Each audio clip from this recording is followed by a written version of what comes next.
बैंगलोर में सबसे posh area में एक लैंड था BEML का। वहाँ पे है एनक्रोचमेंट। वहाँ पे जब हमने कंसल्टेंट्स भेजे सिर्फ ये देखने के लिए कि आप वैल्यू बताओ लैंड की कि कितनी बन सकती है, उनको मार पीट के भेज दिया। वो आज अगर बिकेगी वो 600 करोड़ की बिकेगी एटलीस्ट। कोई पब्लिक एंटरप्राइज देता है क्या इतना पे स्केल? सारे बाबूज बैठे हैं उधर तो ठीक है, they do not have as much of an experience, इतना नॉलेज कि वो सोच सके फ्रॉम देयर जॉब एक्टिविटीज़ के बाहर भी। हाँ, कोई विजन नहीं है, कोई मोटिवेशन नहीं है। और उधर in that same market if you see a private player, they are giving variables high and high, taking the best people जो सोचते हैं कि हाँ भाई what next. So you see how it is transitioning in every sector. Public enterprises have been deteriorating, so to say.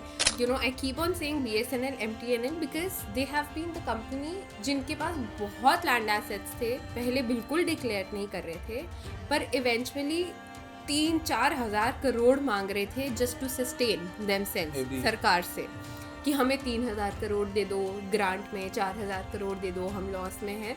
Eventually उन्होंने monetise कर रहे हैं अपने एसेट्स, तो that need will come significantly down.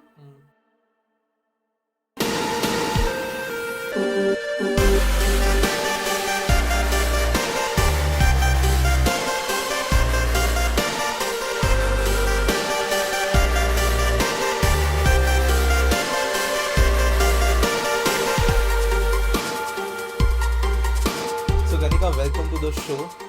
और पहली बार हमारे शो पे कोई ऐसा आया है जो डायरेक्टली सेंट्रल गवर्नमेंट के साथ में डील कर चुका है। सो पहला सवाल ये है कि फाइनेंस एंड इंफ्रा बहुत इंटरट्वाइंड तो है, लेकिन जनरली जो है लोग वो कितने डीपली इंटरट्वाइंड है वो समझ नहीं पाते। जो देश में एसेट्स का मोनेटाइजेशन आज बहुत तेज़ी से हो रहा है, वो कहीं ना कहीं पे उसका जो शुरुआत हुई थी, उसकी जो प्लानिंग हुई थी, you were involve in that. Can you explain कि ज़रूरत क्या पड़ी देश को कि हमें जो सरकारी एसेट्स है उनको मोनेटाइज करना पड़ा, एट द सेम टाइम वो प्रोसेस किस तरीके से फंक्शन करता है? Can you explain to our audiences?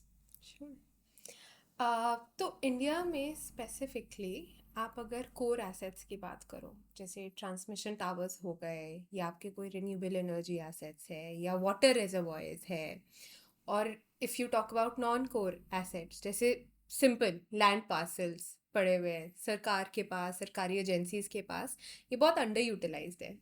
मतलब जैसे फॉर एग्जांपल अगर मैं BSNL MTNL का केस लेती हूँ, दे हैव ट्रांसमिशन टावर्स जो कि बहुत साल पुराने हैं, they are not able to utilise it, या उनके पास लैंड पार्सल्स है जो कि बस पड़े हुए हैं अलॉटमेंट के टाइम पे, जिनका कोई यूज़ नहीं है।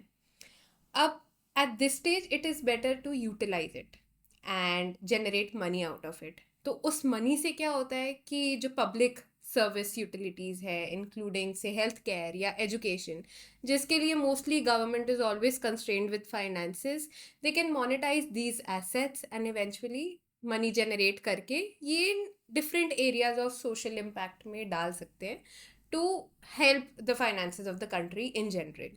So it is very important, and all the countries do it, to monetize their assets, to privatize infrastructure assets, to increase involvement of private capital.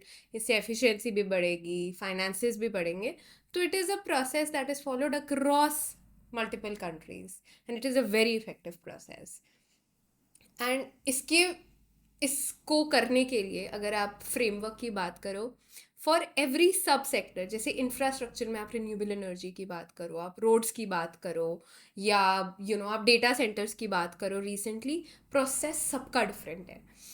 But एक चीज़ that essentially governs why a private capital is attracted is कि returns बनने चाहिए और investor friendly होना चाहिए। मतलब आपकी जो पॉलिसीज़ है, आपका जो फ्रेमवर्क है, रेगुलेशंस है, it should support private investors. कि अगर आप बोल रहे हो जैसे gift city, if you talk about, it is bringing a lot of regulations that make it easier कि हाँ प्राइवेट कैपिटल इंटरनेशनल मार्केट से आए और डिप्लॉय हो। तो ऐसे ऐसे फ्रेमवर्क्स, पॉलिसीज़ जो कि इन्वेस्टर फ्रेंडली हो, is something which is the main motto of these frameworks for monetization. But चलो ये बात समझ में आ गई कि कोई चीज़ हम यूज़ नहीं कर रहे तो उसका एटलीस्ट कोई ऐसा इस्तेमाल हो जो ग्रेटर गुड में काम आए। But why wasn't this like पहले क्यों नहीं इस चीज़ को इम्प्लीमेंट किया गया या इसके ऊपर कोई फ्रेमवर्क बनाया गया ताकि इसको मोनेटाइज किया जा सके? क्या वो एग्जिस्ट करता था और आप लोगों ने उसके अंदर कोई चेंजेस किए हैं, या फिर ये ग्राउंड अप नया जो है वो सिस्टम बनाया गया था so that under utilized assets जो है वो काम आ सके? तो पहले ये फ्रेमवर्क था ही नहीं। ओके। सो 2020 में नीति आयोग और DIPAM, the department of investment and public asset monetization, इन्होंने मिलकर एक पाइपलाइन बनाई कि हमारी कंट्री में गवर्नमेंट डिपार्टमेंट्स और गवर्नमेंट कंपनीज के पास कौन कौन से अंडर यूटिलाइज्ड एसेट्स हैं और उनको कैसे मोनेटाइज किया जाए। तो नीति आयोग ने ये बोला कि हम देखेंगे कोर एसेट्स। कोर एसेट्स जैसे मैंने बताया, ट्रांसमिशन एसेट्स। कोर मतलब बिजनेस का कोर इंफ्रास्ट्रक्चर, जैसे ट्रांसमिशन टावर्स या वाटर रिजर्वॉयर्स जो यूज़ होते हैं। और नॉन कोर मतलब सिर्फ लैंड पार्सल्स। तो नीति आयोग ने बोला कि हम देखेंगे कोर एसेट मोनेटाइजेशन, दीपम ने बोला कि हम देखेंगे नॉन कोर एसेट मोनेटाइजेशन। फिर नीति आयोग ने क्या किया, नीति आयोग ने अपने डिपार्टमेंट्स को ही दे दिया। जैसे मैंने BSNL MTNL का केस बोला, तो नीति आयोग ने बोला कि BSNL MTNL अपने आप कर लेगा कोर एसेट मोनेटाइजेशन, और उनको एक गाइडलाइन दे दी। पर दीपम को ये मैंडेट था कि नॉन कोर एसेट मोनेटाइजेशन आप ही करेंगे, because these are very high value lands. So for example अगर आप देखो BEML, it's a central public enterprise. BEML का जो डिसइन्वेस्टमेंट के टाइम BEML की वैल्यू थी, it was 70% of the value जो उसके पास लैंड था उसका। तो ओके। आप सोच रहे हो पूरी कंपनी की जो वैल्यू थी वो लेस थी जो उसके पास लैंड है उस राइट। हिसाब से, राइट। तो इसीलिए because these were very huge transactions that were suppose to be, तो इसीलिए इसको मैंडेटेड था कि लैंड तो सरकारी डिपार्टमेंट ही मोनेटाइज करेगा essentially. तो this wasn't something that was done before. पूरा गाइडलाइन दीपम ने बनाया कि कैसे करेंगे, और इवेंचुअली फिर वो कंपनी भी बनाई एक जो कि कैरी फॉरवर्ड करेगी दिस मोनेटाइजेशन प्रोसेस। बट यहाँ पे एक जो मेजर सवाल यहाँ पे खड़ा हो रहा है इसके बाद में वो ये है कि अगर इतने बड़े बड़े एसेट्स पड़े थे, ठीक है, ये तो मैंने आपको बोल दिया कि पहले सोचा नहीं गया था, ये तो क्लियर हो गया। बट क्यों सोचा नहीं गया था? Was it a lack of will? Was it public sentiment कैसा जाएगा ऐसे कोई एक्शन लेने की वजह से? और कहीं ना कहीं पे स्टार्टिंग में गलत मेजरमेंट्स लिए गए या गलत तरीके से सोचा गया कि किसी PSU को या किसी एंटिटी को कितने एसेट्स की ज़रूरत पड़ेगी, और वो बाद में ओवर एस्टिमेट कर लिया गया था। व्हाट वाज द रीज़न कि पहले ही नहीं सोचा गया? So non-core asset monetization for land specifically, public sentiment was a big hurdle. अगर आप देखते हो तो अभी भी if you see a land parcel of the government being monetized, you will see a lot of media reports around it जो बोलेंगे कि हाँ ये गलत है, लैंड की इतनी वैल्यू पे बेच दिया, 2 महीने बाद इतनी वैल्यू मिलती, सरकार अपना लॉस कर रही है, टैक्स पेयर्स मनी। तो land specifically has always been a question mark for the public, or has been a very sentimental issue for the public, so to say. For core assets specifically, अब core assets तो central public enterprises के पास होंगे। अब इनसे under utilized assets declare कराना बहुत मुश्किल है। अब जैसे अगर आप BSNL MTNL बोलते हो, ठीक है, मैं ट्रांसमिशन टावर्स की बात कर रही हूँ, वो लोग क्यों बताएंगे कि हमारे ये अंडर यूटिलाइज्ड एसेट्स है, जब उन्हें पता है कि मोनेटाइज करके वो सारा पैसा जा रहा है सेंट्रल गवर्नमेंट के पास, उनके पास तो डायरेक्टली आ नहीं रहा है। तो it is very difficult for them, वो नहीं बताएंगे, वो डिक्लेयर नहीं करेंगे कि उनके पास उनके क्या फेवर अंडर में नहीं। यूटिल। हाँ प्रिसाइसली।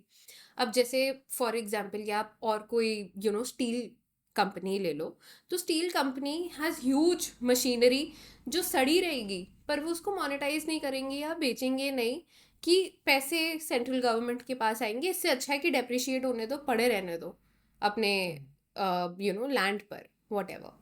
तो eight this stage, in 2020, what recently changed was that the Department of Public Enterprises said कि अगर आपको अपना डिसइन्वेस्टमेंट बचाना है या आपको अपनी value, if you want to really improve the value that you can generate disinvestment से, तो आप एक काम करें कि आप एटलीस्ट डिक्लेयर करें कि आपके पास अंडर यूटिलाइज्ड एसेट्स है कौन से। तो हम एक फ्रेमवर्क बनाएंगे कि जो आपको पैसा मिलेगा मोनेटाइजेशन करके उसमें से सम पोर्शन ऑफ पैसा हम आपको भी देंगे। तो फिर द उनके लिए इंसेंटिव सेंटर, हाँ, public enterprises got really motivated कि चलो ठीक है, हमारे पास थोड़ा पैसा तो आएगा, तो हम डिक्लेयर कर देते हैं।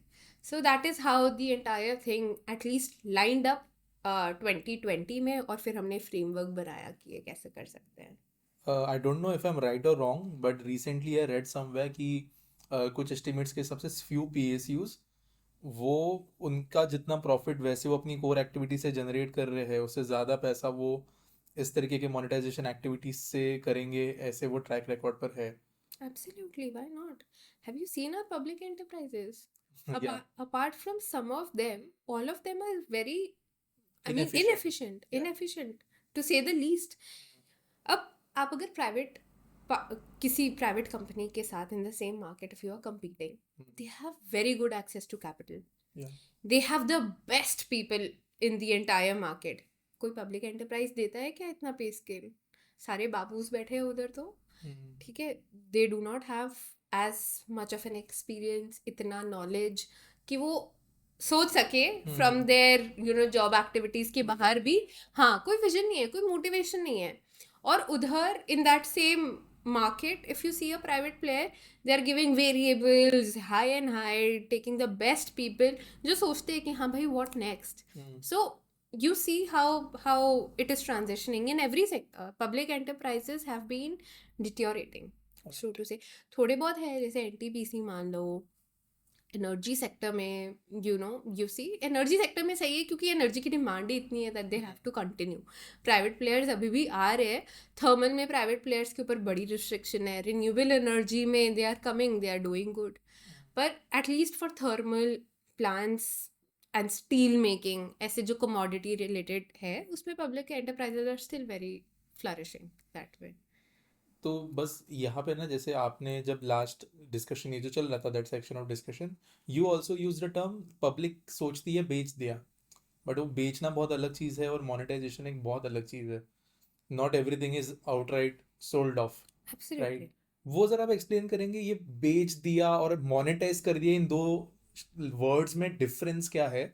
और if you could take it with an example कि बेचने में और सिर्फ मोनेटाइज करने में क्या डिफरेंस है, it would be, I think, easier to understand for our audiences.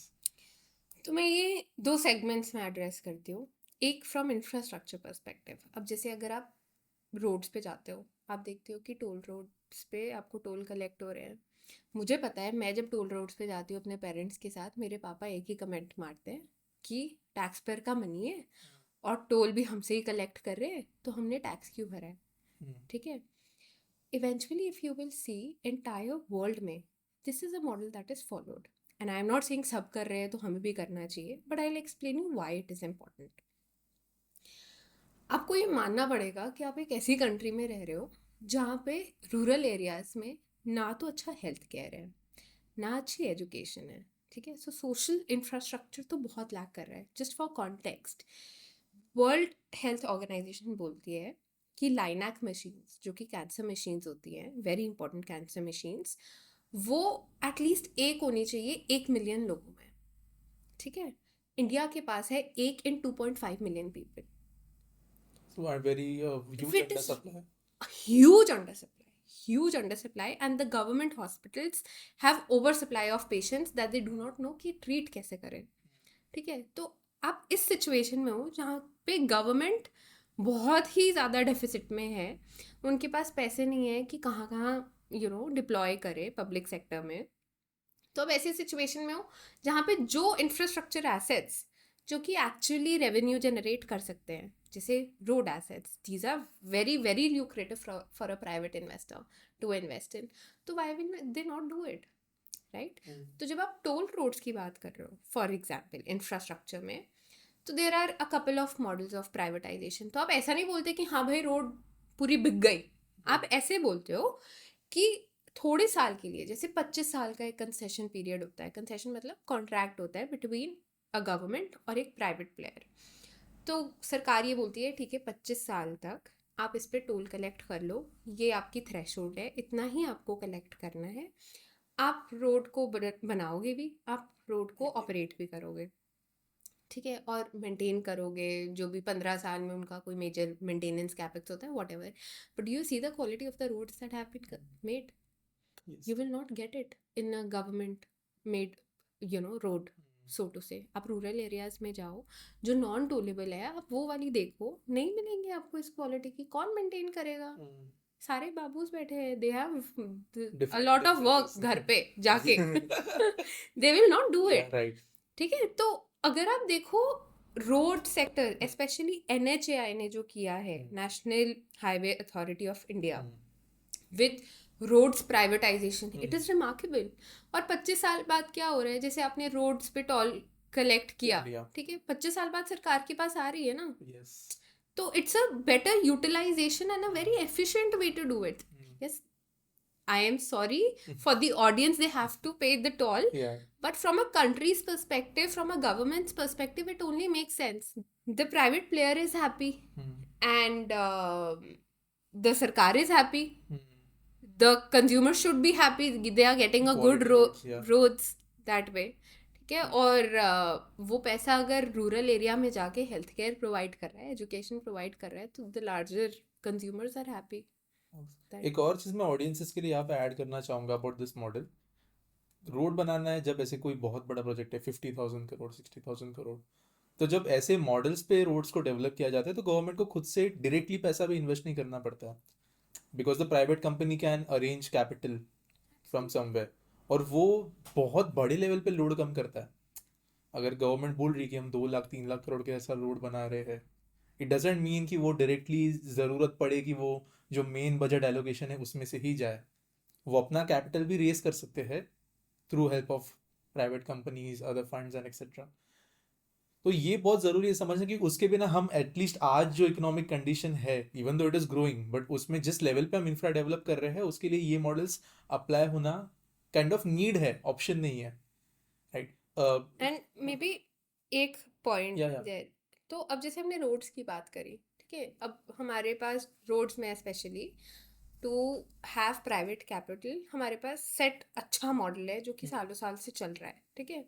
अगर आप रिन्यूएबल एनर्जी की बात करते हो, जो रिन्यूएबल एनर्जी में जिस स्पेस पे इनोवेशन आ रही है, जिस स्पेस पे डिफरेंट काइंड ऑफ सब सेक्टर्स खुल रहे हैं, जैसे ऑफशोर विंड हमने बात की, ग्रीन हाइड्रोजन बात की, सरकार के पास ये कैपेबिलिटीज नहीं है डेवलप करने के लिए, तो सरकार क्या करेगी? सरकार करेगी भाई तुम ले लो, तुम्हारे पास इंटरनेशनल एक्सपीरियंस है, तुम्हारे पास कैपिटल है, मेरे पास तो कोई एक्सपर्टीज ही नहीं है, बिल्कुल नए एरियाज है, मैं क्या करूँगा? मैं तुम्हें एक टेंडर डॉक्यूमेंट निकाल दूंगा, तुम करो पैसे इन्वेस्ट, तुम बेचो, डिस्कॉम्स को बेचो, जो स्टेट इलेक्ट्रिसिटी अथॉरिटीज़ है वो तुम्हें इस थ्रेशोल्ड पे पैसे देंगी, इनोवेशन का इनोवेशन हो रहा है, मेरी सप्लाई चेन खुल रही है, PLI स्कीम में बहुत सारी एम्प्लॉयमेंट्स भी आ रही है क्योंकि प्रोडक्शन इंडिया में हो रही है, और मेरी एनर्जी एफिशिएंसी नीड्स भी मीट हो रही है। तो इसीलिए private capital across infrastructure is very important that way. और ये जो हम नॉन कोर एसेट्स की बात कर रहे थे, लैंड पार्सल्स की बात कर रहे थे, it is very important.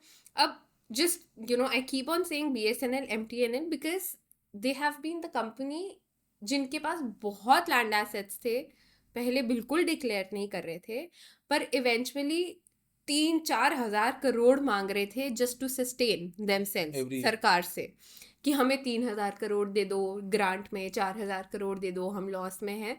Eventually उन्होंने मोनेटाइज कर रहे हैं अपने एसेट्स, तो that need will come significantly down, खुद ही जनरेट कर लेंगे, खुद ही जनरेट कर लेंगे। और क्या पड़े हुए थे ना एसेट्स, 99 ईयर लीज पे डालो, तुम्हें आ रहे हैं पैसे, करो अपने आप को सस्टेन। क्यों टैक्स पेयर का मनी तुम ग्रांट में मांग रहे हो एक ऐसी कंपनी को चलाने के लिए जिसका कोई फ्यूचर नहीं है? राइट। मैं ना थोड़ा एक टेंजेंट पे जाना चाहूँगा यहाँ पे। You mentioned a bit of bureaucracy, you mentioned a bit of how PSUs are run.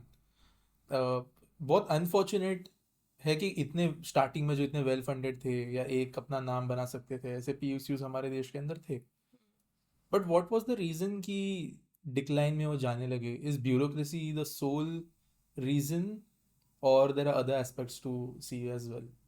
क्यों मतलब PSUs हो गई या कोई भी गवर्नमेंट एंटिटी जिसका काम या तो कोई सर्विस देना है या कोई प्रोडक्ट देना है या फिर कोई एक पर्टिकुलर यूटिलिटी कंपनी, डिस्कॉम्स जैसे बहुत ज़्यादा लॉस में चलते हैं पूरे देश में, व्हाट्स द रीज़न? अगर आप पिन पॉइंट कर सको तो। I think, in my view, the only reason is that the pay scale of employees उन companies में is low.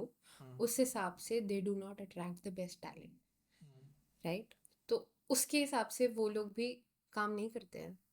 Got it. तो the efficiency बोलते हैं ना, एक इंडस्ट्री में you need to have sharks if you want to take over that market, if you want to be competitive in that market. They don't have that. But what stops it? Government को एक top 100 employees कोई company में अगर ज़रूरत है management level पे, उनको few सीआर्स के पैकेज देने में गवर्नमेंट को क्या दिक्कत है? नहीं यार, ब्यूरोक्रेसी है. आप जॉइंट सेक्रेटरी को सीआर नहीं दे रहे हो, उनको करोड़ में राइट, नहीं दे रहे हो, तुम पीएसयू के लोगों को सो द कैसे करोड़ बैकलैश दे वुड दोगे? Be there. Of course. अगर आप गवर्नमेंट में काम कर रहे हो तो आप आओगे पे कट लेके. अगर आप प्राइवेट जॉब से आ रहे हो, मैंने खुद पे कट लिया था, कुछ 60-70% का. मैं पहले प्राइवेट कंपनी में जॉब कर रही थी. Then I wanted to work with the government. I took like a 60-70% pay cut. क्योंकि अगर आप सरकार में काम कर रहे हो, या तो आप इतने मोटिवेटेड होके ये करो कि हाँ आप सोशल इम्पैक्ट के लिए कर रहे हो. अगर आप में वो मोटिवेशन भी नहीं है, आप में स्किल सेट नहीं है, आपको बस जॉब चाहिए, तो ले लो अकाउंटेबिलिटी पीएसयू भी में. नहीं। अकाउंटेबिलिटी नहीं है. Uh, absolutely. आपने वो लैटरल एंट्रीज के बारे में सुना था? Government wanted to make a lot of entries lateral, private sector से उठा के उनको ज़रूरी पोजीशंस पे डालने, और उसको बहुत स्ट्रांगली अपोज किया गया था. And we still saw a few people coming from the industry into the government. Do you think कि वो प्रोसेस जब गवर्नमेंट ने शुरू किया था, लैट मतलब डिस्कशन शुरू हुए थे, was it a move targeted to the problem that you just discussed about? और गवर्नमेंट फिर उसमें कहीं ना कहीं फिर वापस ठंडी पड़ गई आफ्टर सम टाइम, जब ब्यूरोक्रेसी से विरोध आने लगा उस चीज़ को. How do you see it, और आपके हिसाब से क्या होना चाहिए? Because some of this PSU, some उनको कितना भी बोले but they are necessary on the ground. Specially अगर हम थोड़ा रूरल इंडिया में जाए तो वहाँ पे प्राइवेट कंपनीज के भी इंसेंटिव्स वहाँ पे होते हैं जहाँ पर मार्केट है. एंड फ्यू गवर्नमेंट कंपनीज जो है वो जहाँ पे कमाना है वहाँ पे कमाती भी है, बट जहाँ पे लॉस लेना है वहाँ पे उनको गवर्नमेंट ज़बरदस्ती लॉस लेके काम कराती भी है. राइट, फॉर एग्जाम्पल जियो को गवर्नमेंट कंपलसरी ये नहीं बोल पाएगी कि तुम इस 200 लोग के गांव में पूरा का पूरा आप जो है जो भी उनका टावर है वो लगाइए. But government can say this to BSNL और जो भी उनका स्टेट डिस्कॉम हो, ये स्टेट टेलीकॉम प्रोवाइडर होगा वो. लाइक यही जो लैटरल एंट्री का मैं बात कर रहा था, will this be taken care of अगर ये चीज़ हो जाती है तो? और how would I frame this question in the better way? थोड़ा यहाँ पे ना क्वेश्चन ये बन गया, अजीब बन गया है, but the core question would be lateral entry government ने ट्राई की, क्यों नहीं हो पा रही है, और क्या थिंकिंग राइट डायरेक्शन में है कि नहीं है, कि थिंकिंग भी राइट डायरेक्शन में नहीं गई अब तक? सो मैंने अपने एक्सपीरियंस में कुछ dozen joint secretaries even FM के साथ काम किया. In my experience, joint secretaries जो कि लैटरल एंट्री से आए हैं for a short term period also, they have been the best. Specially जब हम डिसइन्वेस्टमेंट्स या पब्लिक प्राइवेट पार्टनरशिप्स या टू अट्रैक्ट प्राइवेट कैपिटल की बात करते हैं, क्योंकि उन्हें पता है कि हाँ किस लेवल का कॉम्पिटिटिवनेस है हर सेक्टर में, मार्केट में. तो वो उस पर्सपेक्टिव से आते हैं दैट मैं सिर्फ ये नहीं देखूंगा कि मेरे को या सरकार को क्या चाहिए, मैं ये देखूंगा कि उनके पर्सपेक्टिव से उनको भी क्या चाहिए. So I meet a common ground. So they have been the perfect kind of candidates for a position like this and to drive a bigger initiative on privatization, so to say. अभी ये वाले segment पे ना थोड़ा pause लेते हैं. I think we discussed a lot about कैसे ये मोनेटाइजेशन वगैरह हो रहा है. नाउ इसका ही एक हिस्सा इन्वेस्टमेंट की तरह भी हम बोल सकते हैं. Then your current profile that's at NIIF. I want you to explain audience की NIIF क्या है, सॉरी NIIF क्या है, NIIF. NIIF क्या है, how does it function, concept कहाँ से आया, and what does it do? So Sovereign NIIF is essentially National Investment and Infrastructure Fund. In most countries across the world, there are sovereign wealth funds. Okay, जिसमें क्या होता है, सरकार बोलती है कि मैं तुम्हें एक कॉर्पस थोड़े पैसे दे रहा हूँ, तुम एक प्राइवेट प्लेयर की तरह ऑपरेट करो, प्राइवेट फंड की तरह ऑपरेट करो, और मेरी ही कंट्री में इंफ्रास्ट्रक्चर में इन्वेस्ट करूँ with the same private expertise, private competitiveness and that private will कि हाँ आपको इतना पैसा जनरेट करना ही है, ठीक ओके, है। टारगेट्स भी दिए जाएंगे। टारगेट्स नहीं दिए जाते, पर होता है कि हाँ भाई मतलब कुछ रिटर्न ऑन मिड, कैपिटल हाँ होना चाहिए। हाँ प्रिसाइसली, ठीक है। तो कुछ मिड टीन रिटर्न्स बनाते हैं। Most sovereign wealth funds are very competitive, जैसे कनाडा का सीपीपीआई भी हो गया, कनाडा पेंशन फंड, या सिंगापुर का तामसेक हो गया। They are very competitive and great private equity funds. तो इंडिया की सरकार ने भी ये अपॉर्चुनिटी लेवरेज करना था कि मेरे पैसे, मैं अपने पैसों से रिटर्न भी जनरेट करूँगा, मेरे यहाँ इंफ्रास्ट्रक्चर भी बन रहा है और बाहर से भी कैपिटल थोड़ी आ जाएगी। तो इंडिया का ये पर्सपेक्टिव था कि मैं 100% देने के बजाय मैं देता हूँ 49%, गॉट इट। और 51% आप लोग बाहर से जनरेट करो, ताकि बाहर की कंट्रीज, बाहर के इंस्टीट्यूशनल कैपिटल्स इंडिया में पैसा ला सके, ठीक है। उससे क्या हुआ, 49% का भी एक रीज़न था, वाई नॉट 50-50, है ना। तो 49% का यही रीज़न था, एनआईएफ को, सरकार को एनआईएफ में कंट्रोल देना था कि मेजॉरिटी कंट्रोल आप अपने पास रखो, कि मेरे पास हर चीज़ में मतलब मैं मेजॉरिटी नहीं चाहता था कि आप बोर्ड मेरे रूम पास में नहीं आओ। फाइट्स ना हो। हाँ प्रिसाइसली, क्योंकि अभी 49% में भी बहुत ब्यूरोक्रेसी है। यस, मान लो मेजॉरिटी होती तो हाफ ऑफ हर द चीज थिंग को नहीं कर पाते। रोकने का काम सब। प्रिसाइसली। तो इसलिए 49% का there was a very strategic reason. उसके बाद 51% इंस्टीट्यूशनल इन्वेस्टर से आए हैं across the world. Abu Dhabi से भी आए हैं, कनाडा से आए हैं, Australia, like across the So world. these are wealth funds investing into a wealth fund. Precisely, Canada का जो है वो पेंशन फंड है, right? Exactly. Okay, so they right. Also do that ना, पेंशन मनी है सिटीजन्स यस। की, तो वो भी इन्वेस्ट करते हैं। और कैसे जनरेट करेंगे पैसे? तो जब एनआईएफ में लाए, एनआईएफ के पास डोमेस्टिक एक्सपर्टीज है, इंफ्रास्ट्रक्चर पता है, कनेक्ट्स है सरकार में, क्योंकि सरकार का ही ग्रोइंग मार्केट 49% है। है ऑफ कोर्स। तो जनरेट करने के लिए it is a very lucrative option, yes. बाकी सॉवरेन वेल्थ फंड्स के लिए भी, कि हाँ भाई मैं एक क्वाजाई सॉवरेन बोलते हैं, क्वाजाई सॉवरेन वेल्थ फंड बोलते हैं एनआईएफ को, विच वाई इज सो? 49% है ना, सॉवरेन अच्छा, वेल्थ फंड तो बोल नहीं सकते। क्वाज़ी क्योंकि बस एक हिस्सा उनके पास है, पूरा उनके पास नहीं होता। हाँ precisely, it is a one of a term which is not used anywhere across the world, but just for NIF की क्वाजाई सॉवरेन वेल्थ फंड है, सो टू से, क्योंकि पूरा मेजॉरिटी नहीं है सरकार के पास। और it's a very unique positioning for international investors, क्योंकि सो ये बाहर जितने भी फंड्स है वहां पे कहीं पे भी ऐसा नहीं है कि गवर्नमेंट ने ओनरशिप पूरी नहीं, मतलब मेजोरिटी में नहीं रखी हो मोस्ट। प्रिसाइसली इन अच्छा, ये ऑल, यूनिक चीज ये है कि सिर्फ okay, unique, this is the only unique thing. Got it. वरना वेल्थ फंड्स तो बहुत सारे हैं। वेल्थ फंड बहुत है, सॉवरेन वेल्थ फंड्स हर कंट्री के 100% के साथ ही है, हम्म।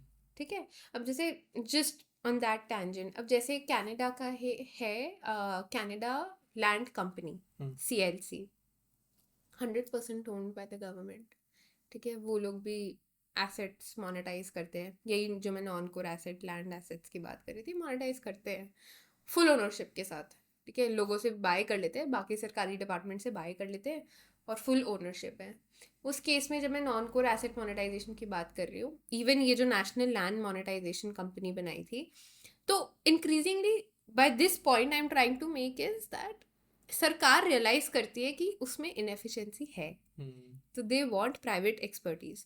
तो जो नॉन कोर एसेट मोनेटाइजेशन का that I am talking about, उसमें एक कंपनी हमने बनाई थी, national land monetisation corporation, yes. Right, कि अब वो लैंड एसेट्स को मोनेटाइज करेगी। उसमें भी वी हैड स्पेसिफिकली सेड कि most people and most team that will be inbuilt in that company will come from private sector, पे स्केल प्राइवेट सेक्टर ये जैसा होगा। फाउंडेशनल काइंड ऑफ रूल्स जब लिखे गए थे उसी समय पे हमने डिसाइड उसी किया था। टाइम पर ही चेंज कर दिया था कि बाकी PSUs में आप पे स्केल जो मर्जी रखो, आपकी जो मर्जी पुरानी पॉलिसी है आप उसके हिसाब से रखो, क्योंकि हम लैंड मोनेटाइजेशन कंपनी बना रहे हैं, हमें बेस्ट प्राइवेट एक्सपर्टीज चाहिए, तो इनका पे स्केल होगा equivalent to any other real estate company in the market. तो इंक्रीजिंगली सरकार भी रियलाइज करती है कि इनएफिशिएंसी है, तो मेजॉरिटी कंट्रोल ना लेके या एक्सपर्टीज ज़्यादा बाबू लोगों को ना बिठा के एक्सपर्टीज प्राइवेट लोगों के हाथ नहीं दें। और मेरे हिसाब से तो मतलब जो एक रिटर्न ऑफ इन्वेस्टमेंट आता होगा उसका एक बहुत मिनिस्क्यूल फ्रैक्शन ऑफ द जो एक कहते हैं ना डिफरेंस इन प्रॉफिट जनरेटेड या डिफरेंस इन वेल्थ क्रिएटेड आता होगा, that would be much better than जो पे स्केल मिल रहा होगा इवन एज अ सम पे। 100%। मतलब गवर्नमेंट यहाँ पे 1 आध करोड़ ज़्यादा दे दे और वहाँ पे thousands of crore extra generate होना शुरू हो जाते हैं। It's a very simple thing to understand अगर एक कॉमन सेंस के हिसाब से बात करें तो, बट अनफॉर्चुनेटली बहुत लंबे समय तक जो है खिंच खिंच के ये चीज़ जो है वो पीछे थी, बैक बर्नर पे थी। That is so true. Right now अभी जो है कहाँ कहाँ पे इन्वेस्टमेंट्स हुए हैं एंड हाउ, मतलब क्या सोच के इन्वेस्ट किया गया है, कौन से इन्वेस्टमेंट में जो फंड है उसने कहाँ कहाँ पे इन्वेस्ट किया और क्या सोच के इन्वेस्ट किया है। सो एसेंशली एनआईएफ क्योंकि सरकार का भी सम पार्ट है तो रिस्ट्रिक्टेड रहा है इन द सेंस कि उसी सेक्टर्स में इन्वेस्ट करेगा जो कि हाई प्रायोरिटी है सरकार के लिए भी ग्रो करने के लिए। जैसे रिन्यूएबल एनर्जी में आपका सोलर हो गया, ऑनशोर विंड हो गया, एनर्जी स्टोरेज हो गया, रिसेंटली ऑफशोर विंड हो गया। तो इसके लिए एनआईआईएफ को बोला जाता है कि हाँ, आप इंक्रीजिंगली देखो और इंक्रीजिंगली इंटरेस्ट दिखाओ इन बिड्स में और इन्वेस्ट करो। अब जैसे फॉर ऑफशोर विंड ऑल्सो बहुत नया सेक्टर है, कोई प्राइवेट इन्वेस्टर आने के लिए इतना रेडी नहीं है। तो उसी साइड पे एनआईएफ को ऐसे भी बोलते हैं कि आप एडवाइजरी प्रोवाइड करो कि सरकार ऐसा कैसा टेंडर लेके आए कि प्राइवेट कैपिटल अट्रैक्ट हो। तो वो एक रोल है जो एनआईएफ प्ले करता है इन्वेस्टमेंट्स के साथ, थोड़ा government advisory also, so to say. उसके अलावा रिन्यूएबल एनर्जी के अलावा रोड्स में प्रेजेंस है, इंफ्रास्ट्रक्चर साइड पे डेटा सेंटर्स में है, पोर्ट्स में है, एयरपोर्ट्स में है। So all infrastructure sectors that you can probably think of other than, अब जैसे कोल या थर्मल में नहीं करेंगे है ना, या फर्टिलाइजर कंपनी में नहीं करेंगे। तो ऐसे रिस्ट्रिक्शंस है कि सेक्टर्स जो कि इतनी रेडार में नहीं है या इतने फोकस में नहीं है सरकार के लिए, उसमें एनआईएफ इन्वेस्ट नहीं करती है। उसके अलावा अदर दैन इंफ्रास्ट्रक्चर, अब एनआईएफ का एक फंड है जो कि कंपनीज में इन्वेस्ट करता है डायरेक्टली। तो उसमें भी कैसी कंपनीज में इन्वेस्ट करता है उसका थोड़ा मैंडेट है। जैसे अभी जो मैं फंड की बात कर रही हूँ उसका नाम है स्ट्रैटेजिक अपॉर्चुनिटीज फंड। तो वो ऐसी कंपनीज में इन्वेस्ट करेगा जो ई मोबिलिटी करते हैं, got it. Because that is a priority for the government. तो उन्होंने एथर में इन्वेस्ट किया है। ठीक है, फिर उनका एक डेट प्लेटफॉर्म भी है, दो डेट प्लेटफॉर्म्स एक्चुअली, एक NIIFL और एक असीम। तो वो लोग भी एज डेट प्रोवाइड करते सो हैं लाइक इस। फाइनेंसियर्स की तरह बन गया। हाँ, तो वो भी, पर उनके भी सेक्टर्स मैंडेटेड है कि आप डेट भी उन्हीं सेक्टर्स में प्रोवाइड करोगे जो कि सरकार प्रायोरिटी का है। प्रायोरिटी है। तो वो भी काफ़ी रिन्यूएबल एनर्जी में करते हैं, रोड्स में करते हैं, सेम इंफ्रास्ट्रक्चर सेक्टर्स में करते हैं। फिर एक है फंड ऑफ फंड्स। उसमें अगेन है कि आप किसी फंड में इन्वेस्ट करते हो जो कि प्रायोरिटी है गवर्नमेंट के लिए या इन जनरल इनेबल करती है कि हाँ यंग टैलेंट ग्रो करे। तो उसके फंड्स है जैसे योरनेस्ट हो गया या और यंग फंड्स हो गए जो कि वेंचर कैपिटल भी प्रोवाइड करते हैं, या HDFC हाउसिंग है। तो उसके भी काफ़ी सारे फंड्स है। एक चौथा फंड है जो भी एनआईएफ काम कर रहा है, which is government of US के साथ। वो भी काफ़ी बड़ा फंड है। और ब्लेंडेड फाइनेंसेस की आप थोड़ा सा सरकारी कैपिटल डालो यूएस और इंडिया से और बाकी आप जनरेट करो, जैसे एनआईएफ ने किया एक तरह से। तो वो स्पेसिफिकली ग्रीन ट्रांजिशन पे है कि ओके। इंडिया की ग्रीन ट्रांजिशन नीड इतनी है, तो वो बड़ा जो फंड बनेगा in collaboration with government of India and government of US, वो सिर्फ ग्रीन ट्रांजिशन सेक्टर्स में इन्वेस्ट करेगा, जैसे वही e mobility, renewable energy sector, green hydrogen, नए नए सेक्टर्स जिसमें काफ़ी इन्वेस्टमेंट चाहिए। सो आई थिंक एक पाइपलाइन के जैसे बन रहा है, देयर इज एन एम, उस एम को XYZ अमाउंट ऑफ कैपिटल की ज़रूरत पड़ेगी, वो XYZ कंपनीज के पास है या वो कैपेबिलिटी रखते हैं उनको बनाने की, फिर उनको फंड है जो आप लोग क्रिएट कर रहे हो अलग अलग मीडियम्स के थ्रू, जैसे आपने भी मल्टीपल एक्सप्लेन किए। Hmm. So it's an entire pipeline की वो जो transition, I think that's one of the biggest reasons कि अभी स्पेशली अगर हम सोलर की बात करें, जो एडिशन इन सोलर है एवरी फ्यू मंथ्स और every year, we are right now leading in the world. Hmm. हम लाइक लिटरली गीगावाट्स ऐड कर रहे हैं कुछ महीनों के ड्यूरेशंस में। So such funding I think plays a very important role in hundred. Such projects. So मुझे एक बात बताइए कि इतना पैसा आ रहा है, इतना इन्वेस्टमेंट हो रहा है, तो ऑब्वियसली कंपनीज तो रिटर्न्स भी देखेंगी। So what are the returns they are seeing right now और एक्सपेक्टिंग, वो क्या, कुछ अगर डेटा शेयर कर सकते हो तो वो प्लीज़ शेयर कर दीजिए। श्योर। तो इंफ्रास्ट्रक्चर सेक्टर में रिटर्न्स ऑल्सो वेरी। अगर जो इंफ्रास्ट्रक्चर मैच्योर सेक्टर है, जैसे हमने सोलर की बात करी, काफ़ी साल से हो रहा है, मैच्योर है, पर फिर भी इंडिया इतनी ग्रोइंग मार्केट है तो और एडिशंस एक्सपेक्टेड है, राइट? उसमें कुछ मिड टीन्स रिटर्न्स बन जाते हैं एक प्राइवेट इन्वेस्टर के। पर अगर आप जैसे नया एरिया देखो, ग्रीन हाइड्रोजन जैसे हमने बात की, उसमें दे आर एक्सपेक्टिंग कि 20% के आसपास मिल जाएगा। तो वही जैसे रिस्क रिटर्न सिचुएशन है, तो नए सेक्टर्स में रिस्क ज़्यादा होता है तो आप रिटर्न भी ज़्यादा एक्सपेक्ट करोगे। And in general if you compare India with other mature market जैसे यूरोप हो गई या यूएस हो गया, India is giving better returns, क्योंकि उसमें भी यही रिस्क रिटर्न सिचुएशन में India is still considered a bit risky, क्योंकि इमर्जिंग मार्केट है, but also it is stable enough कि regulations are well set up, documents are standard, जो transaction documents है that are well settled। तो private capital जो investors है उनका भी काफ़ी इंटरेस्ट रहता है और कॉन्फिडेंस रहता है, तो उस हिसाब से it's a good return generating machine for them.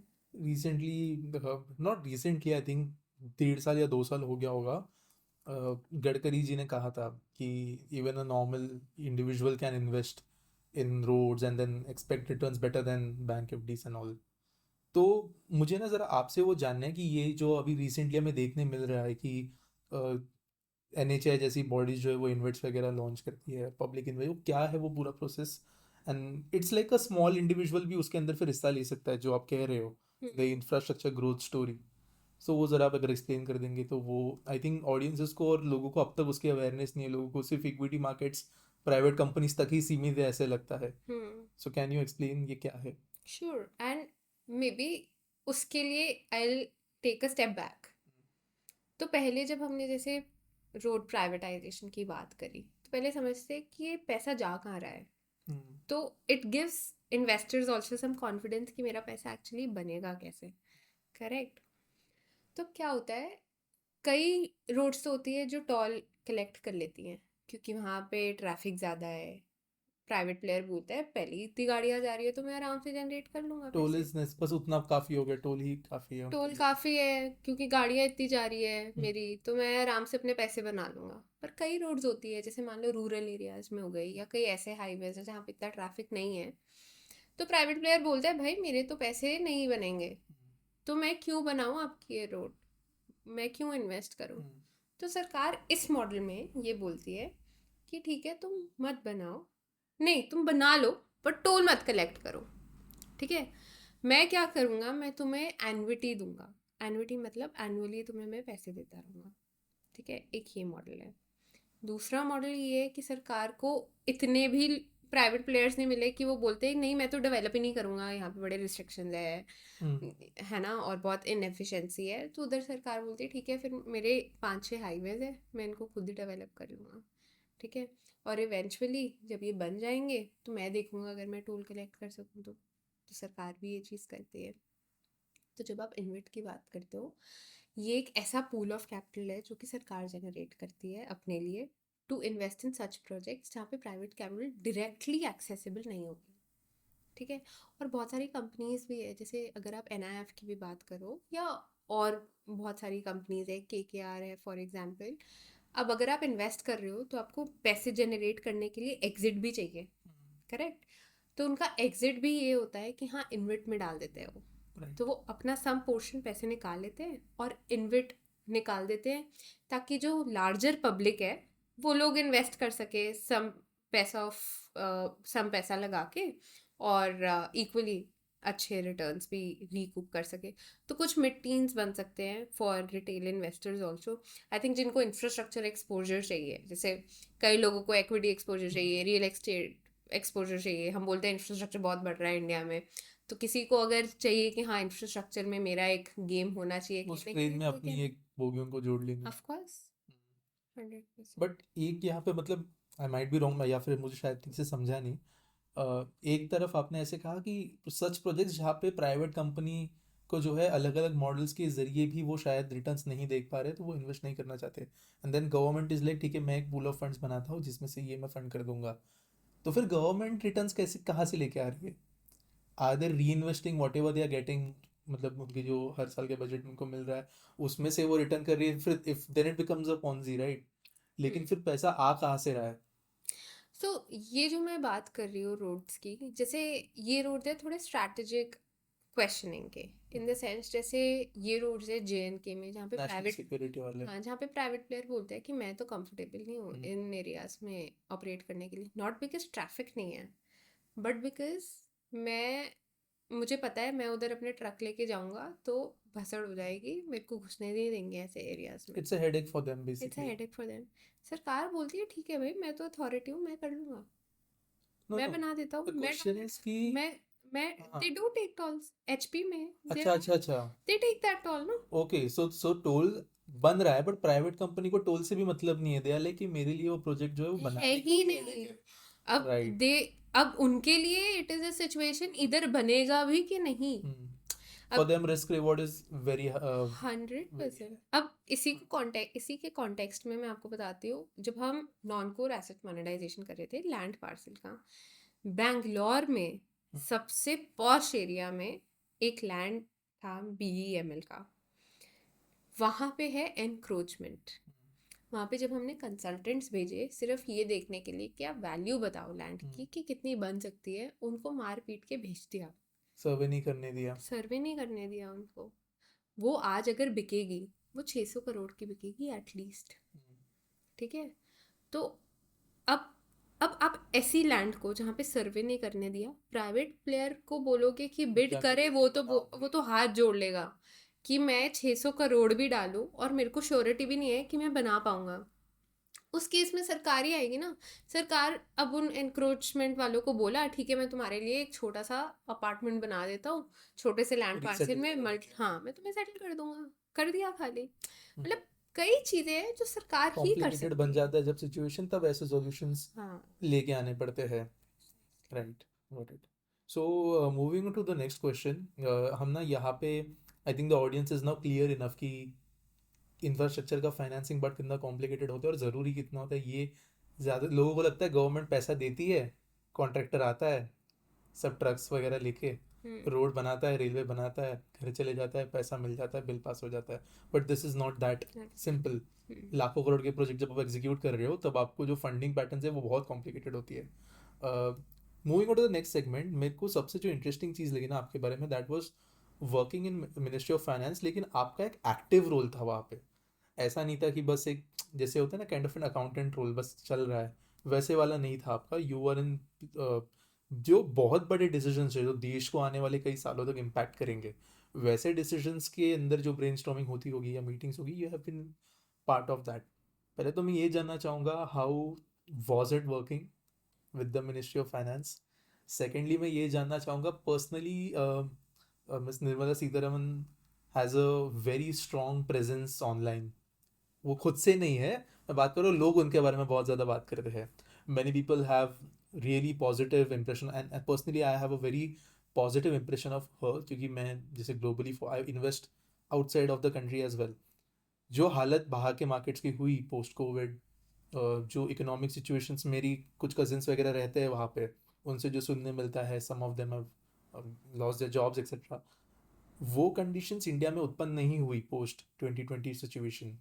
And I commend her for that because that's इतना बड़ा देश जो ऑलरेडी काइंड ऑफ इतने कंस्ट्रेंट्स में होता है, उसमें संभालना बड़ी बात था। But you working directly on policy meeting making in the ministry, how was it and how you feel about her and how was it working, how was it like working with her, कैसे था? Very rewarding in one word if I have to say. To detail this, जब मैंने join किया था तो मैं एक ऐसी टीम का पार्ट थी जिसमें 4 लोग थे, सेक्रेटरी, जॉइंट सेक्रेटरी, डायरेक्टर और मैं। और ये सब जो बाकी तीनों लोग थे, इन सब के पास 20 साल से ऊपर का एक्सपीरियंस था। मुझे इसलिए लाया गया था क्योंकि मुझे वैल्यूएशन करनी आती थी, तो मैं फाइनेंस एक्सपर्ट थी एक तरह से। तो इतने एक्सपीरियंस्ड ब्यूरोक्रेट्स के साथ मैं बैठती थी रूम में, हम ब्रेनस्टॉर्मिंग सेशंस करते थे और फिर उसके बाद हमें फाइनेंस मिनिस्टर को प्रपोजल देना होता था, फिर और डिस्कशंस होती थी। पर ऐसे परफेक्ट टाइम पे ज्वाइन किया मैंने कि हमारे पास कुछ भी रेडी नहीं था, हमें सब फिगर आउट करना था। तो एसेंशियली ऐसा था कि हम एक स्टार्टअप में काम कर रहे हैं पर एक सरकारी सिस्टम में। तो यस। हमें बस, जब हम बैठते थे उस रूम में, हमारा जो फर्स्ट इंडिकेशन था कि हमें ये करना था वो सिर्फ एक 2 पेज का डॉक्यूमेंट था।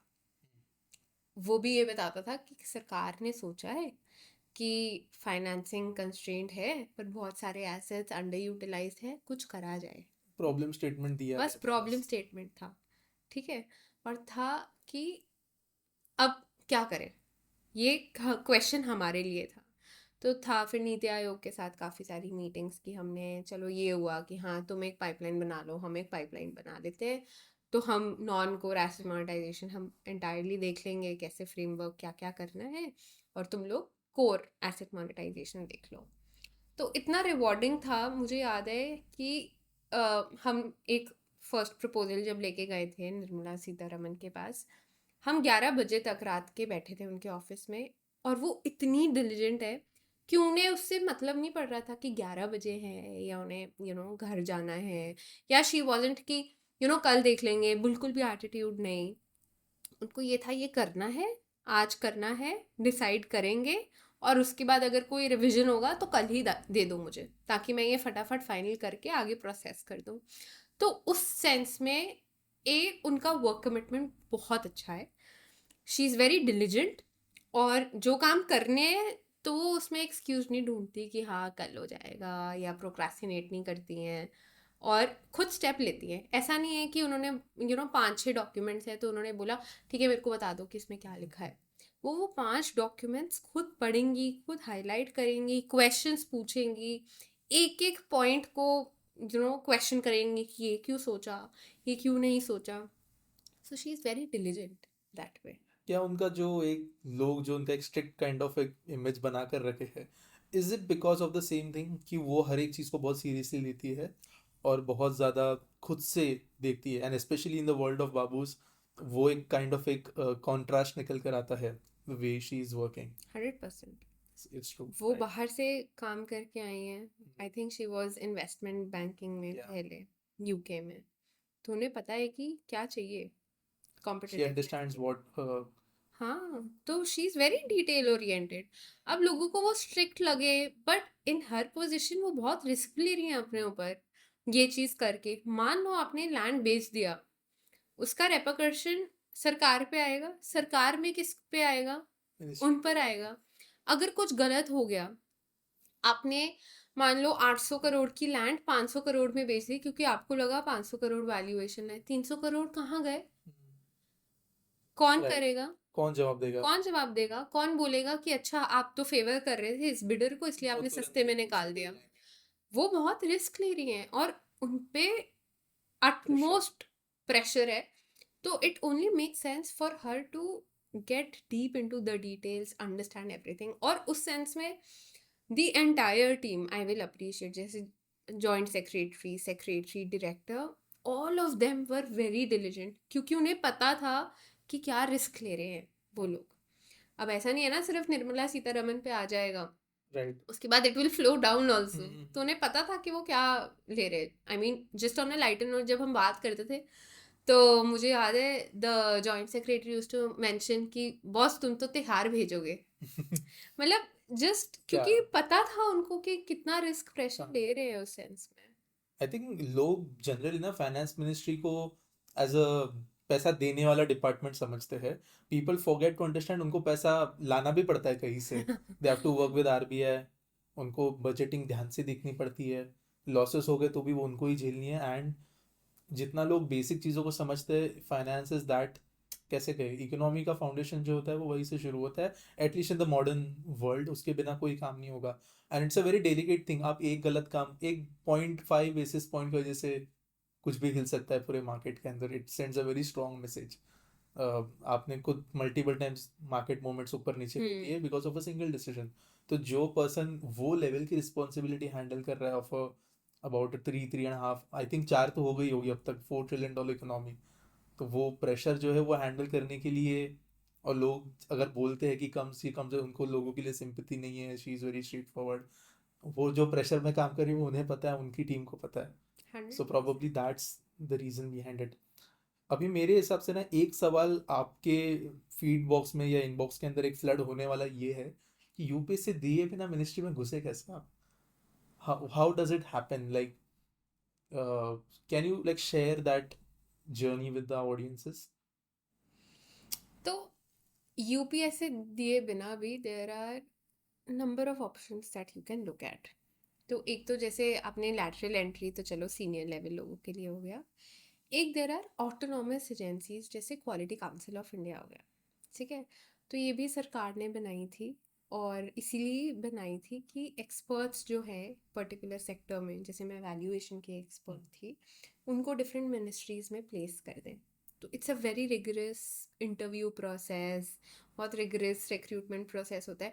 And by the way quality council of India उन मैकिन्सी के जो एक्स चेयरमैन थे उन्होंने लीड किया था, आदिल जैनिल भाई।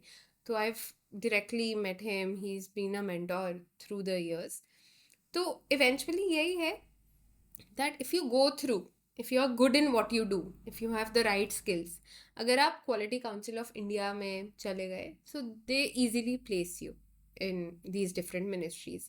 other than that, जैसे यंग लोगों के लिए बहुत सारी जो मिनिस्ट्रीज है, जैसे फॉर एग्जांपल नीति आयोग है या इन्वेस्ट इंडिया है, ये निकालते रहते हैं प्रोग्राम्स, कुछ young leadership programme they release, जो 2 साल का एक कॉन्ट्रैक्चुअल प्रोग्राम होता है जिसमें young people can participate in such huge government initiatives and contribute towards the growth of the country. और हाँ, इन्वेस्ट इंडिया जैसे मैंने मेंशन किया, इन्वेस्ट इंडिया में वो 2 साल कॉन्ट्रैक्ट के अलावा भी there are full time positions. तो as long as you want to be in the organisation you can be, it's not contractual. और हाँ, मतलब ऐसी इन्वेस्ट इंडिया भी, इन्वेस्ट इंडिया का काम ही यही है, इन्वेस्ट इन इंडिया। तो वो लोग भी बाहर से कैपिटल लाते हैं और ऐसी इंफ्रास्ट्रक्चर में they work, but more in the investor relation side of thing, not in investment. तो across these departments, I think the major hurdle is to crack their interviews, to crack their recruitment process. It's not like, I'll not say it is as easy or difficult as UPSC. Obviously UPSC is very difficult, but fairly in my experience private company के interview और recruitment process से slightly difficult होता है इनमें job लेना, क्योंकि इनकी positions भी कम होती है, हाई इम्पैक्ट वर्क है, so they also look for the best skills possible. तो यहाँ पे एक चीज़ तो मतलब क्लियरली डिफाइंड है, देर आर ऑप्शंस, बट आपके पास राइट स्किल सेट जब तक नहीं है और आप जो भी नीड उस समय पे होती है, जो भी ओपनिंग्स होती है उसके हिसाब से यू नीड टू, वो मैच होना भी ज़रूरी है। एंड ऑब्वियसली आप top of the top cream में जब रहोगे तब जाकर आप वो इंटरव्यूज़ एंड रिक्रूटमेंट प्रोसेस जो है उसको क्रॉस करके मिनिस्ट्री के अंदर जाके, और specially at an impactful position, the word जो आपने यूज़ किया, एट एन 100 इम्पैक्टफुल पोजीशन जा सकते हो। 100%। बट इसमें बस एक पॉइंट है, आई थिंक अगर आपके पास स्किल सेट ऑलरेडी नहीं है, आपको ट्रैक बैक करना है कि आपको पहुंचना कहाँ है, आप फिर उधर लोगों से नेटवर्क करोगे तो यू कैन यूटिलाइज बहुत अच्छी अच्छी नेटवर्किंग स्किल्स स्ट्रैटेजीज। इसको आप थोड़ा एक्सपांड करके बताएंगे तो और बेहतर होगा। So I will give you an example of how I got into QCI.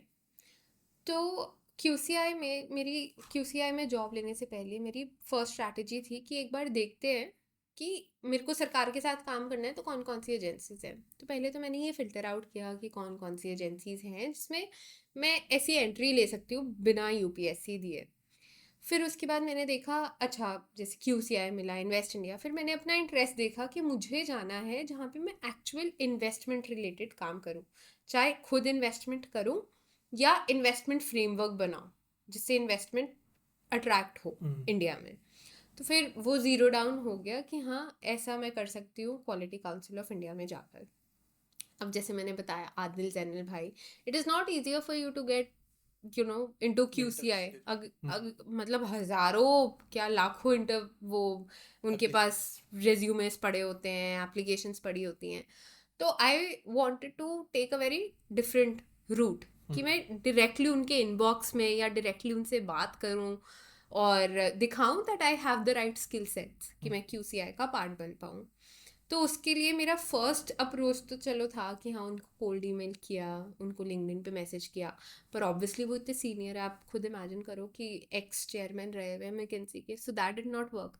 तो उस केस में मैंने एक यूनिक रूट चूज़ किया जिसमें मैंने ट्रैक किया कि जैसे पब्लिक नोटिस आते हैं ना कि हाँ आ, कोई पैनल डिस्कशन हो रही है, आदिल उधर पार्ट पैन ले रहे हैं, पैनल में एक पार्ट है, या इस इवेंट में जस्ट पार्टिसिपेट करेंगे। तो मैंने इवेंचुअली ये चीज़ मैं ट्रैक करती थी कि हाँ आदिल कहाँ जा रहे हैं। So I had like a very focused approach कि मुझे आदिल से मिलना है, दैट इज़ ऑल। ठीक है। तो फिर मैं ऐसे ऐसे ट्रैक करके 2-3 इवेंट्स आई डिड अटेंड। तो एक इवेंट में मेरी एक्चुअली उनसे मुलाकात हो गई। तो उस मुलाकात से पहले भी अब ये चीज़ मैंने अपने दिमाग में बिठाई थी कि जब मैं मिलूंगी तो मैं उनसे बात करूंगी क्या। तो उसके लिए वो बात करना भी, अगर मैं बोलूँगी सर आई रियली अप्रिशिएट आप क्या काम करते हैं, तो चमची नहीं मारनी है, आपको ये बताना है कि आपका वैल्यू ऐड है क्या। तो आप अपनी ओपनिंग स्टेटमेंट ऐसे बोल दो जिनसे वो मतलब उनको लगे कि हाँ अच्छा और क्या बताओ, मतलब हुक हो जाने चाहिए वो। हाँ कि आधे मिनट की कॉन्वर्सेशन वो खुद सामने से बोले कि नहीं 10 मिनट और बात करते हैं। तो मेरा मतलब एसेंशियली ये पॉइंट था कि मैंने उन्हें बोला था आप जैसे मिनिस्ट्री के साथ काम कर रहे हो, तो उस टाइम पे वो नीति आयोग के साथ भी काम करते थे। तो नीति आयोग उस टाइम पे एक पॉलिसी पेपर लिख रही थी, तो मैंने काफ़ी रिसर्च किया था उस एरिया के बारे में। तो मैंने उन्हें बोला सर मुझे लगता है कि ऐसी जो बाकी कंट्रीज़ है उन्होंने भी ये सिचुएशन फेस की है, और क्योंकि आप उन्हें हेल्प कर रहे हो नीति आयोग को, मुझे लगता है कि ये पॉलिसी भी इम्प्लीमेंट करी जा सकती है स्पेशली इन इंडिया। और एक 1 पेजर बना के दे दिया कि ये देखो ऐसा हुआ है कंट्रीज़ में, अगर इंडिया में ऐसे होता है तो ऐसा हो जाएगा। तो उससे वो हुक हो गए कि अच्छा इसने तो अपनी रिसर्च करी है, और सिर्फ रैंडमली कुछ नहीं बोल रही है पर रिसर्च करके मेरे को वैल्यू ऐड कर रही है कि मेरे काम में, चाहे वो ऐड हुआ हो वैल्यू नहीं हुआ, पर ही गॉट इम्प्रेस्ड कि मैंने रिसर्च किया है। तो इवेंचुअली उसके बाद as that conversation ended I said that I would like to meet you. Subsequently, I met him. I said that I want to join QCI. There was no further interview process, especially for me. Okay. I just had a 10-minute conversation with Adil and I was in QCI. उसके बाद QCI में जाके मैंने लोगों के interviews लिए हैं, तो मुझे पता है 7 राउंड होते हैं इंटरव्यू के, मेरे लिए एक ही राउंड था सीधा आदिल के साथ। लोगों का फाइनल राउंड होता है आदिल के That साथ। strong was the first impression. That strong was the first impression. So you need to see that networking for yourself and how it works. मतलब ये तो चलो एक केस था, पहले भी I have used multiple networking opportunities and strategies, कभी बाहर इंटर्नशिप लेने के लिए, कभी कुछ, but you need to figure out दो strategies for yourself and make a very strong impression in the first conversation that you have. तो मैं ऑडियंस को बता देता हूँ कि अभी जाके क्रैश मत करना हर एक इवेंट पे डायरेक्टली जाके। ऐसे मत सोचो कि किसी से जाके मिलने को अगर सक्सेसफुल हो गए तो आपको जो चाहिए वो मिल ही जाएगा। देर is a very long experience that goes behind. अगर आप कनिका के बारे में थोड़ा रिसर्च करोगे तो आपको उनके पहले के जो एक्सपीरियंसेस है उसके वजह से समझ में आ जाएगी। It's not a very simple कि बस इवेंट ट्रैक डाउन किया और जाके मिल ली और हो गया। वो एक पेजर के अंदर भी जो है वो बहुत मंथ्स एंड ईयर्स का एफर्ट जो है वो ऑब्वियसली जाता है। सो आपको अपने हिसाब से देखना है, just don't blindly follow a strategy. और लोगों को जाके ऐसे डायरेक्टली ये भी मत करना। There is a way to approach someone without making them feel bothered. Absolutely. तो वो ज़रूरी है। ये मैं इसलिए बता रहा हूँ because I have a lot of audiences जो who are just like graduating 20 साल 21 साल 22 साल। तो उनको एक कॉर्पोरेट बिहेवियर हो गया, या जैसे पैनल्स में किस तरीके से बातें होती है या समिट्स में किस टाइप से चीज़ें होती है उसके बारे में अब तक एक्सपीरियंस नहीं होगा। It's not like college fest. तो इसके लिए मैंने सोचा ये डिस्क्लेमर देना थोड़ा ज़रूरी था, वरना कोई जाके कल बोल देगा कनिका मैम ने बताया तो मैं आ गया। So it was great talking to you. But मेरे को ना एक क्लोजिंग में एक सवाल पूछना है आपसे। हाँ। This is not related to your work but this is related to your experience. Where do you see India going forward when it comes to its finance management? Firstly ये। दूसरा, ऐसे कौन सी चीज़ है हमारे फाइनेंशियल सिस्टम के अंदर कहे या हमारे बैंकिंग या whatever related to money and capital जो आप चाहती हो कि एक मेजर रिफॉर्म या चेंज इसमें चाहिए which will be good for a future. I think you have enough data throughout the years to pinpoint at a few issues. हो सकता है गवर्नमेंट काम कर रही भी हो नहीं भी कर रही हो, आई डोंट नो दैट। बट मैं ये दो चीज़ जानना चाहूँगा। I think on the growth perspective, according to me, it is only going forward. In the sense, it is only going to grow. उसके अलावा we as a country do not have an option, क्योंकि हमारे पास अब इतना interest आ गया है प्राइवेट इन्वेस्टर से फ्रॉम अक्रॉस द वर्ल्ड कि अगर आप उनसे ना भी मांगो ना कि हाँ पैसे डालो, तो वो आपको ये बोलेंगे कि हम इसीलिए पैसे नहीं डाल पा रहे, पर हम आपको हेल्प कर देंगे। मतलब उस सेंस में, चाहे वो एनआईएफ नहीं भी हैं, चाहे उनका कोई गवर्नमेंट से कनेक्शन नहीं है, पर वो इंडिया को ऐसी इन्वेस्टेबल मार्केट समझते हैं कि वो कुछ भी करने के लिए रेडी है, बहुत अच्छा हो गया है। वो एडवाइस करने के लिए रेडी है फ्री में। क्योंकि और आप देखो ना, और कौन सी इकोनॉमी बची है ऐसे गुड इन्वेस्टमेंट्स इमर्जिंग मार्केट्स में, हर जगह तो इश्यूज चल रहे हैं। Do you think government plays a role, मतलब the people in power play a role in this? 100%, 110%। And if like taking a scenario जहाँ पर situation सेम नहीं रहती and you see different set of people in power, would the situation change, या फिर बस हम अब वो acceleration पे लग गए हैं कि the momentum is enough कि कोई भी power में आए, लेकिन जो एक अभी कहते हैं ना वो लग गया है momentum, अब उस momentum के भरोसे भी हम आगे जाते रहेंगे, और you can see a reversal also? देखो, रिवर्स गियर तो नहीं लगेगा, क्योंकि जिस हिसाब से फाइनेंसिंग है कंट्री की नीड है, और एक ही एंटिटी पूरी कर सकती है विच इज़ प्राइवेट कैपिटल, तो रिवर्स गियर तो नहीं लगेगा। पॉइंट इज, अब पॉलिटिकल कंसिडरेशंस की वजह से जो अपोजिशन पार्टीज है या कोई और अगर पावर में आता है, तो वो जैसे बोलते हैं ना कि पीपल, जैसे if people do not understand what privatisation is, लोग बस यही बोलते हैं कि हाँ बिक रहा है, सब बिक रहा है, तो वो अपने पॉलिटिकल एजेंडा की वजह से हॉल्ट कर सकती है कि हाँ चलो हम थोड़े साल नहीं करते, या एक साल फर्स्ट साल नहीं करते हैं, ताकि मीडिया में ये बात ना फैले कि हाँ हम भी बेच रहे हैं। तो अपने पॉलिटिकल एजेंडा की वजह से थोड़ा ट्वीक कर सकते हैं उस चीज़ को, पर there is no way around, private capital आएगी ही, क्योंकि तुम्हारे पास फाइनेंसेस नहीं है।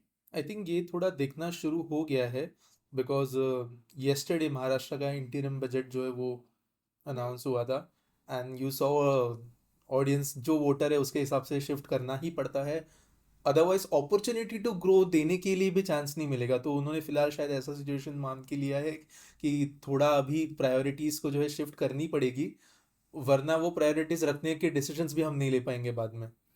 सो I think it's a temporary thing, कुछ सालों तक वो करना पड़ेगा, but the trust in market will still remain.